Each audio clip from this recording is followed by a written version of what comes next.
Aujourd'hui, nous sommes réunis à la Maison de l'Autisme pour notre première journée de rencontre avec les acteurs du projet Complexité. Le projet Complexité, c'est un projet de recherche dite participative, c'est-à-dire qu'on a construit le projet tous ensemble, tous les acteurs avec les personnes concernées, pour faire un projet au plus proche des besoins des personnes en situation d'autisme dit complexe. Donc les acteurs associatifs, institutionnels, les chercheurs, les centres d'excellence, on est réunis aujourd'hui pour aller plus loin dans le projet au niveau de la définition de notre question de recherche, de notre protocole, pour aller vraiment mettre en place un beau projet de recherche tous ensemble. L'objectif du projet, c'est de pouvoir mieux caractériser les situations dites complexes. Concrètement, c'est les personnes qui sont en rupture de parcours. Qu'est-ce qui définit cette complexité? S'agit-il d'une complexité des personnes, une complexité des parcours, une complexité de l'environnement? Toutes ces questions qui sont aujourd'hui des questions primordiales de recherche qui n'ont pas encore été abordées, c'est l'objectif principal de notre projet, c'est de décrire la complexité et caractériser les déterminants de cette complexité dans l'autisme. Alors je pense que la complexité, déjà c'est un concept, donc les concepts sont toujours difficiles à se représenter et dans le cadre des troubles du neurodéveloppement, il va falloir plus parler des complexités. Donc je pense que c'est d'abord des situations avant tout et une confrontation entre des situations et des personnes qui ont des atypicités, des spécificités de fonctionnement qui vont arriver dans des contextes d'inadéquation avec un environnement qui n'est pas, lui non plus, compatible avec leur spécificité de fonctionnement. Ce qui est certain, c'est que dans une notion de complexité, quelle qu'elle soit, il y a un ensemble en fait, de facteurs à un moment donné qui va déboucher sur une situation un peu inextricable et qui provient de différents canaux qui provoquent une situation dont on a du mal à déterminer et les tenants et les aboutissants, et qui va donc amener l'environnement à se questionner pour trouver une ou des solutions qui apportent, à défaut de solutions, en tout cas des pistes d'apaisement et de compatibilité pour que la personne puisse s'adapter, mais que l'environnement aussi puisse s'adapter à la personne. Je pense que ce qui pourrait être intéressant finalement en termes de complexité, c'est d'agir sur les éléments qui peuvent favoriser ou défavoriser dans l'environnement le confort ou l'inconfort de la personne autiste. Je pense notamment par exemple au cadre bâti ou à l'environnement urbain. Si on arrive à identifier les choses dans cet environnement, les éléments précis qui vont permettre à la personne de se sentir mieux, on agit indirectement sur l'expression de sa complexité. Donc l'idée ce n'est pas d'agir directement sur la personne, mais plutôt d'agir sur le cadre environnemental dans lequel elle se situe.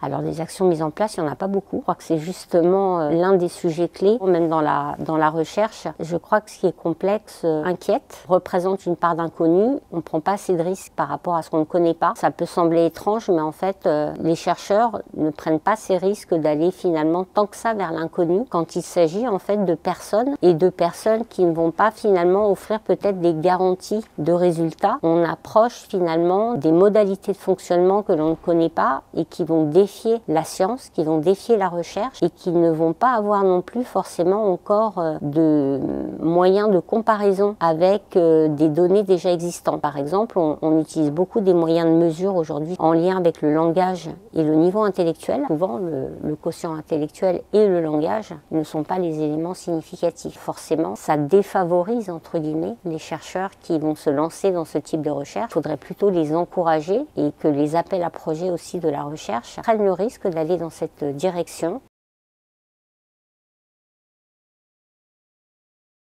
Les personnes en situation dite complexe, elles vont être à l'origine de nouvelles découvertes. Je suis persuadée que si justement aujourd'hui elles sont présentées comme des personnes qui posent problème, c'est qu'en fait elles posent des questions qui vont demain offrir des solutions qui dépassent ces personnes-là. On sait très souvent que le handicap a été à l'origine de nouvelles découvertes qui ont servi ensuite à l'ensemble de la population. On donne souvent l'exemple de la télécommande. Ces personnes qui représentent aujourd'hui des défis, c'est pas juste des comportements défis, mais c'est des défis pour la science aussi, vont apporter pour la société tout entière aussi, au-delà de leur propre qualité de vie qui pour nous est déjà très importante, des avancées notable quand on aura trouvé effectivement ce qui les empêche aujourd'hui d'avoir une qualité de vie digne de ce nom. Alors en tous les cas, la première action, ce qui est intéressant, c'est qu'on en prend conscience qu'elle existe, mais je crois qu'aujourd'hui, il va falloir être très humble et réfléchir à la façon dont cette complexité s'est mise en œuvre. On est aujourd'hui dans une espèce de transformation de l'offre avec peu finalement de moyens disponibles. Ça peut avoir deux effets, soit nous fabriquer encore plus de situations complexes, on va être de moins en moins en capacité de pouvoir agir. Ça, il y a un véritable enjeu aujourd'hui de non-accompagnement des personnes. Et en même temps, peut-être une prise de conscience qu'il va falloir réfléchir très vite pour changer sans doute certaines habitudes qui ont fait qu'on a construit énormément de complexité. Donc après cette journée très riche en échanges et en présentations, on a pu aborder des points vraiment cruciaux, notamment dans les questionnaires qui vont être pertinents, dans aussi des questions de recherche pour surtout le poids au niveau des aidants de cette complexité. On reste sur nos rails, on va livrer le protocole de recherche pour juin 2025 et commencer à inclure les personnes dans notre projet de recherche en janvier 2026. Donc on vous donne rendez-vous pour les résultats. Vers 2028, la recherche ça prend du temps, mais on y est. Et en 2028, on aura des résultats à donner pour la complexité. Un grand merci à tous les acteurs qui ont été mobilisés aujourd'hui pour la complexité.